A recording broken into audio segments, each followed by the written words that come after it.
Sa ngalan sa Amahan ug sa Anak ug sa Espiritu Santo. Ang Ginoo maanaa kaninyo. Mga igsoon niya kita karon nagkatigo aron sa pagsahulog sa santos nga misa alang sa tuig kapaulan nga dayon sa tuig igsoon nga si Rohelia. Tuyo sab apil sa itong mga pag-ampong atong tagsa-tagsa ka katuyuan. Maginolsol kita sa itong mga sala aron maandam kita alang sa pagsahulog sa santos nga misa. Nagakumpisal ako sa Diyos nga makagawa mo ako. Kaya ako sa ako sa busa ang ako sa kamarihan kanyang buhay.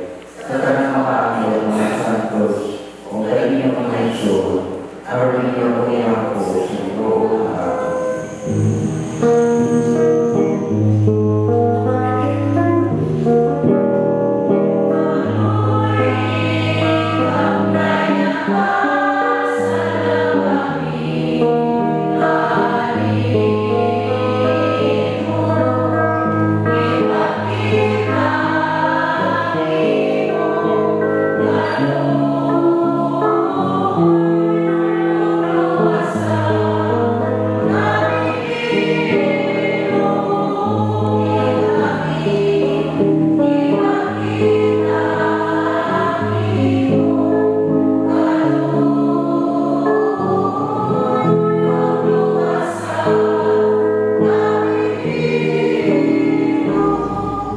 Magampo kita, o Diyos, Amahan nga magkagagahom, hugot ang among pagtuo nga ang imong anak namatay ug nabanhaw.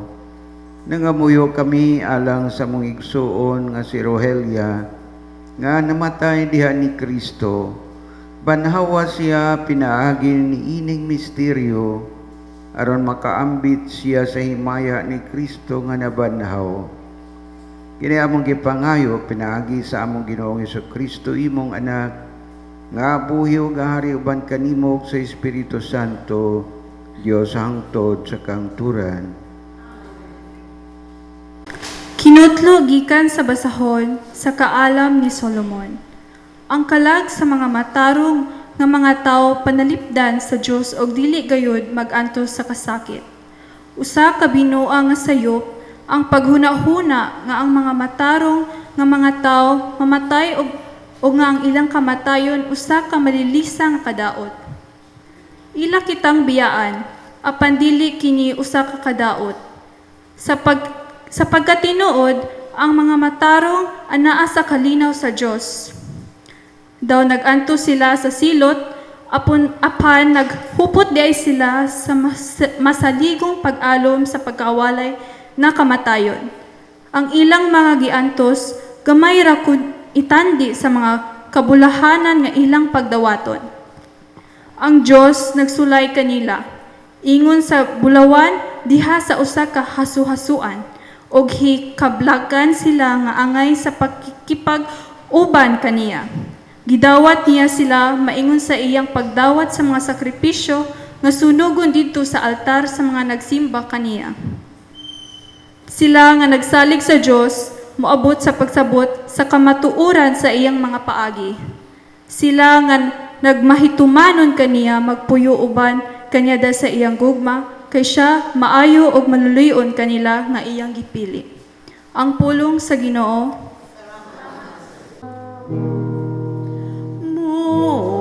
Mulakaw ako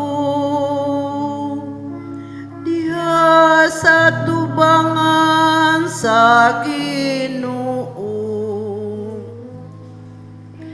Duna sila'y mga baba, apan dili makasulti.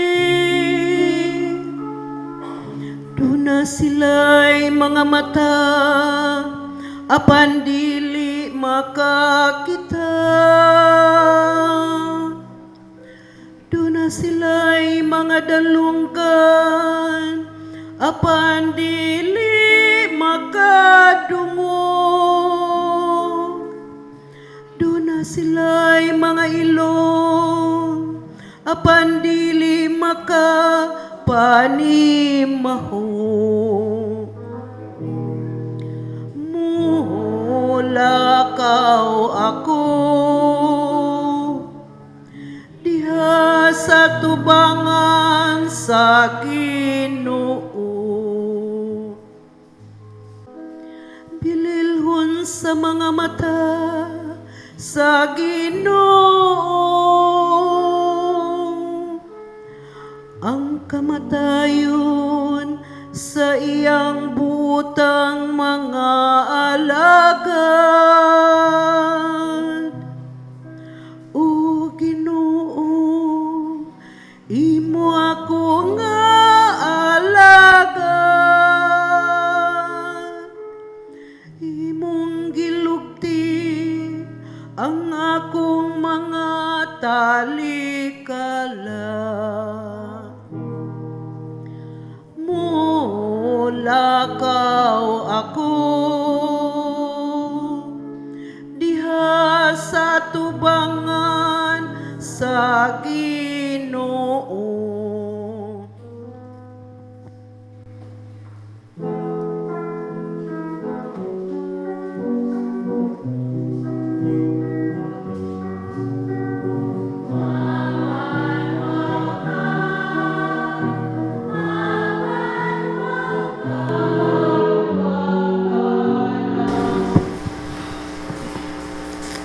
Ang Ginoo nga anaa kaninyo, kinutlo gikan sa Ebanghelyo sumala ni San Juan.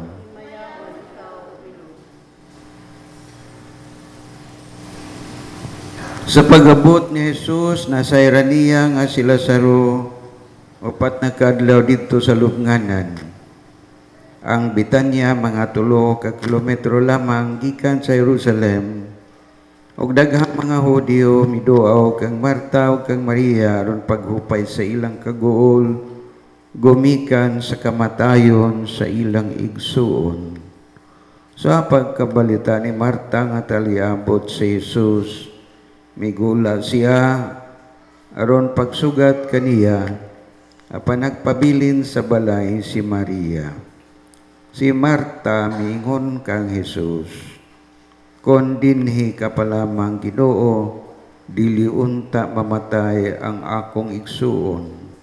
Hinuon na sayod ako nga bisan karon muhatag ang Dios kanimo bisag unsay imong pangayoon."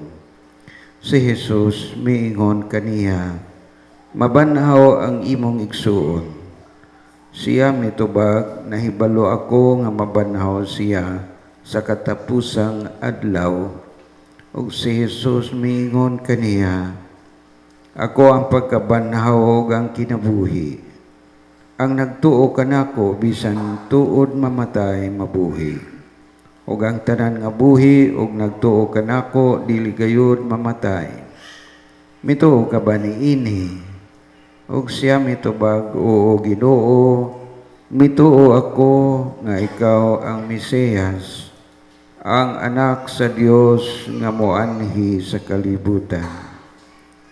Ang Ebanghelyo sa Ginoo.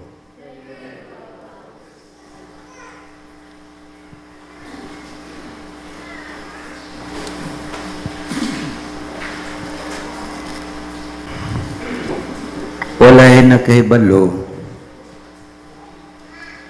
kung kanusa ang iyang panahon.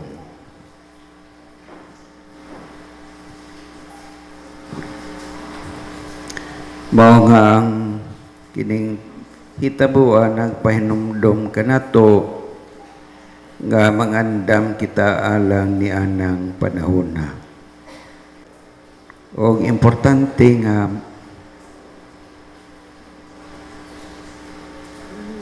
magpabilin buhi ang atong kalaghangtod sa panahon nga kuhaon kita sa Ginoo.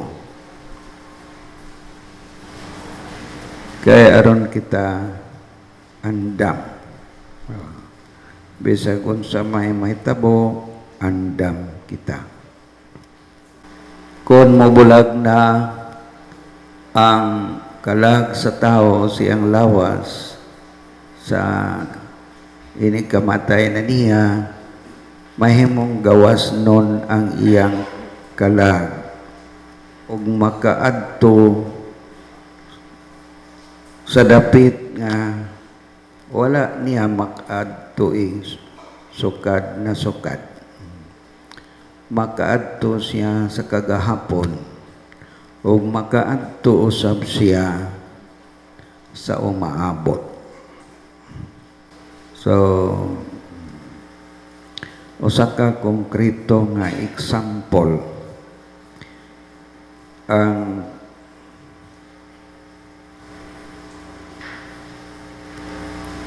testimony sa usa ka pari.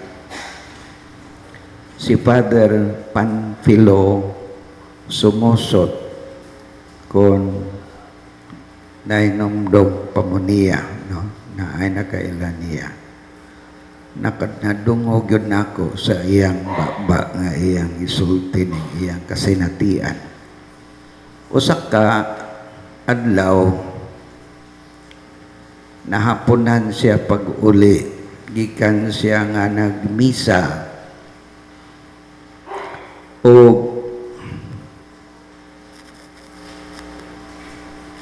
may pauli siya sakay sa iyang motorsiklo.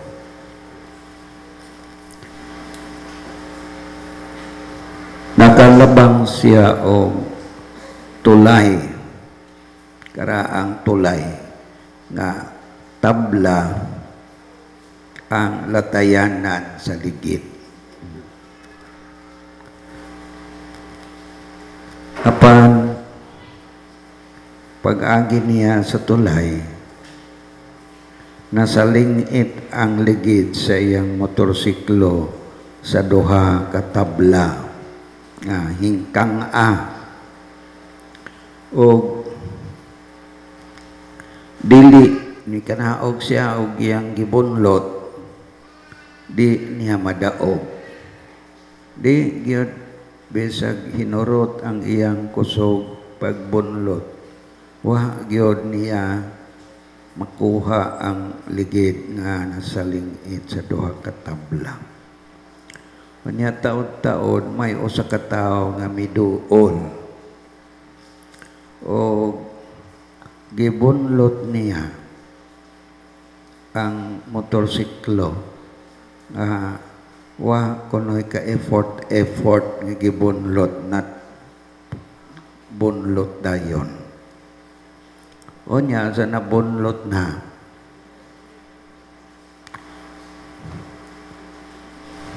may sakay na siya sa ang motor ug ang tao nawa rapod.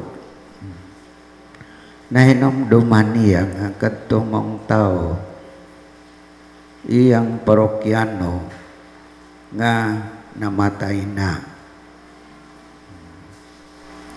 So mutabang ang mga kalag nato, no? Kay iya manggiapil kanunay sa iyang mapag-ampo ang mga kalag sa purgatorio. So, sa atong pagpadayon santos nga misa, atong pangayoon nga unta kung unsay pa yung mga kasaypanan ni Rehulia,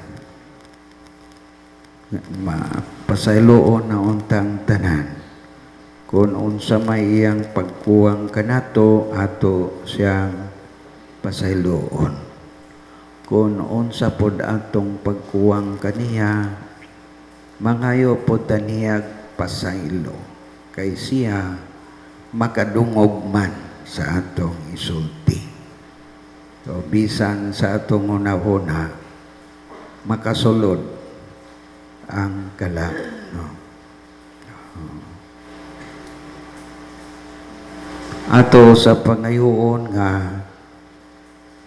magmakanunayon kita sa atong pagtuo o inigabot sa panahon magkita raon niya kita ni Rehelia dito sa dapit din wala na kagulaanan, wala na kamatayon, kundi kinabuhi sa kalipay nga walay katapusan uban sa Dios o sa mga anghel o mga santo sa langit. Hinaot paunta.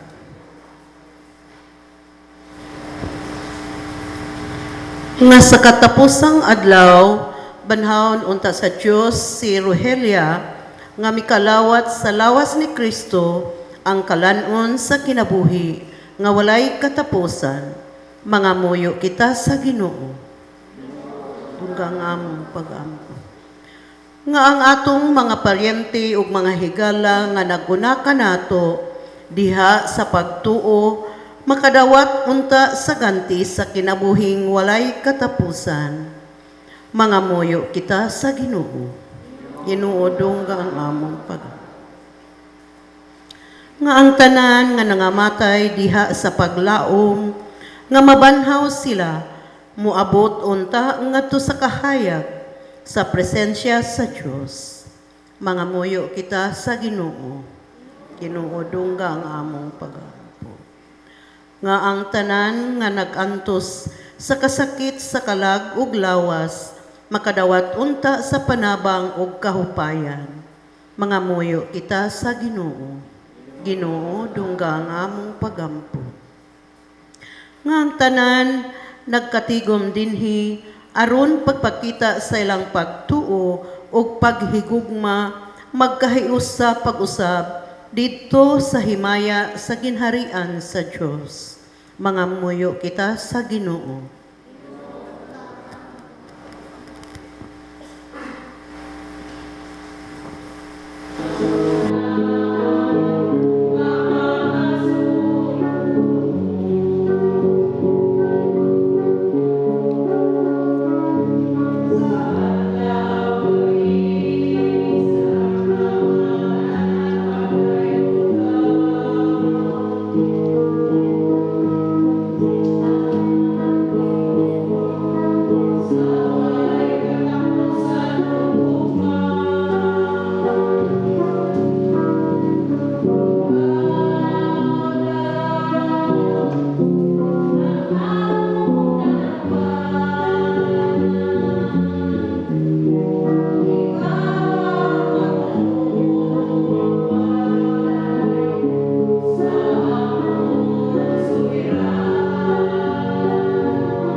O Ginoo, dawata kining among halad alang sa kaluwasan ni Rogelia. Si Kristo maluoy unta sa paghukom sa among igsuon, kay mituo man siya kaniya nga iyang Ginoo ug manluluwas. Kini among gipangayo pinagi ni Kristo among Ginoo.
Hesus Kristo, nagingon ka sa imong mga apostoles, ang kalinaw ibilin ko kaninyo, ang akong kalinaw ihatag ko kaninyo. Ayaw tan-awang among mga sala, kundili ang pagsalig sa imong simbahan, og sibo sa imong kabubuton, hatagi kami sa imong kalinaw o kahiusa, ikaw nga buhi ug hari hangtod sa kanturan. Ang kalinaw sa Ginoo sa kanunay maanaa kaninyo. Ipakita ta ang pag-inigsuunay.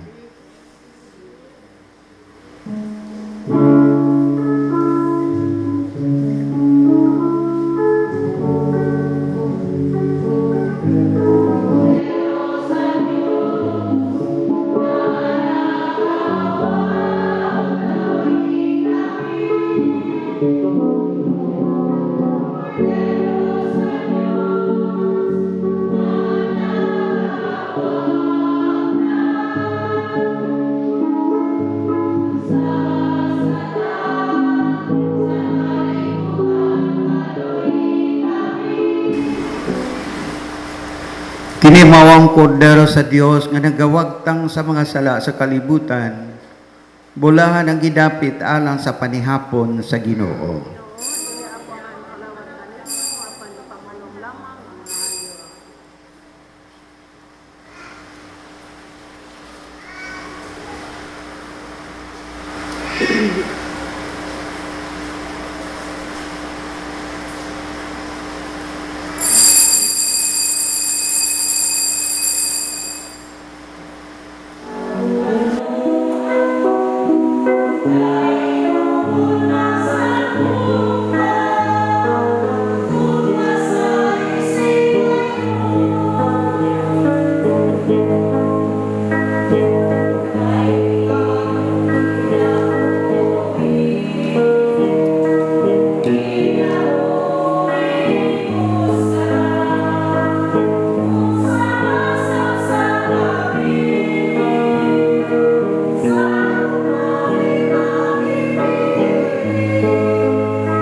Mag-ampo kita. O Ginoong Dios, si Jesucristo nga imong anak, mihatag ka namo nining sakramento sa iyang lawas ug dugo. Itugot nga maluluyon nga pinaagi niini ang among igsuon nga si Rogelia makaambit unta sa bangkiti nga walay katapusan ni Kristo. Kini among gipangayo pinaagi sa maong Kristo among Ginoo.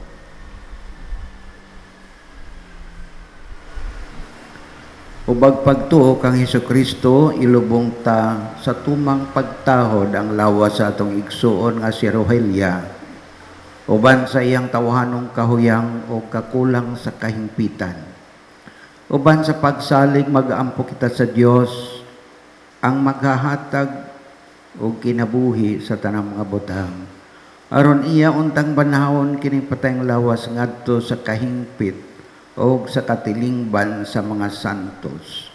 Magmaluluyon unta ang Dios diha sa paghukom kang Rogelia o pasayloon unta ang tanan iyang mga sala. Dadon unta siya ni Kristo ang maayong magbalantay ngadto sa matuod natong puloy-anan, diin magpuyo siyang malinawon uban sa Dios nga atong amahan. Tipon sa tanang mga santos o atubangan sa hari nga walay katapusan, magmalipayon unta siya hangtod sa kahangturan. Mga anghel, mga santos sa Dios, umarika mo ug tabangin siya, mga anghel sa Ginoo, sugatan ninyo siya. Dawatang iyang kalang og dada siya ngadto sa Dios ang labing halangdon. Inaut-unta nga si Kristo nga mitawag kanimo muhipos kanimo ngadto sa iyang bukton. Inaut-unta nga ang mga anghel mudala kanimo ngadto sa kiliran ni Abraham. Dawatang iyang kalag og dada siya ngadto sa Dios ang labing halangdon. Pahulay nga dayon ihatag kaniya o Ginoo ug ang imong kahayag mudan-ag unta kaniya hangtod sa kahangturan. Dawatang iyang kalaw, dada siya ngadto sa Dios ang labing halangdon.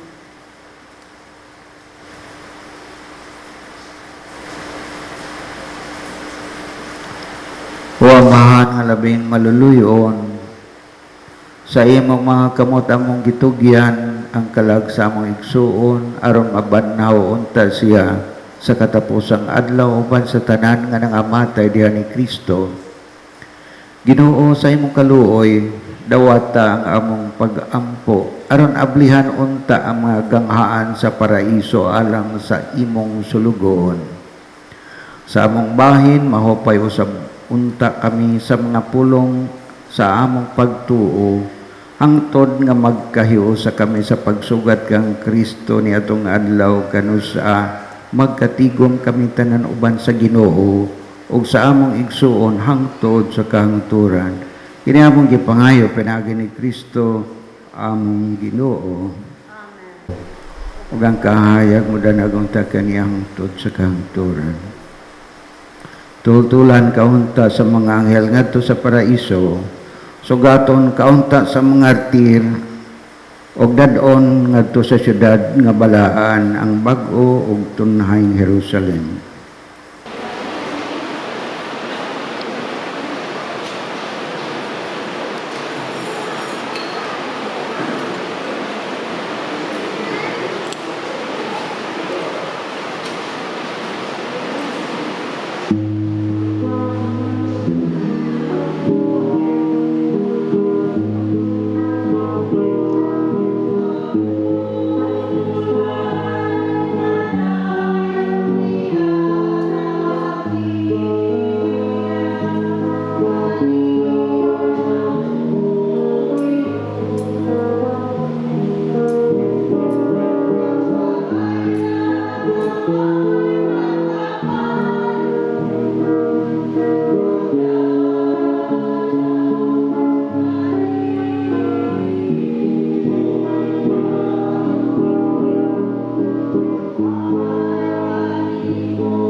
Sa kalinaw dadunta ang lawas ni Rogelia sa iyang pahulayan aron pagpaabot sa kabanhawan. Ang Ginoo maanaha kaninyo, manalangin kaninyo ang Dios nga makagagahom sa tanan nga mahanog ang anak ug ang Espiritu Santo na ladang misa dadang kalinaw ni Kristo. Salamat sa Diyos. Condolence.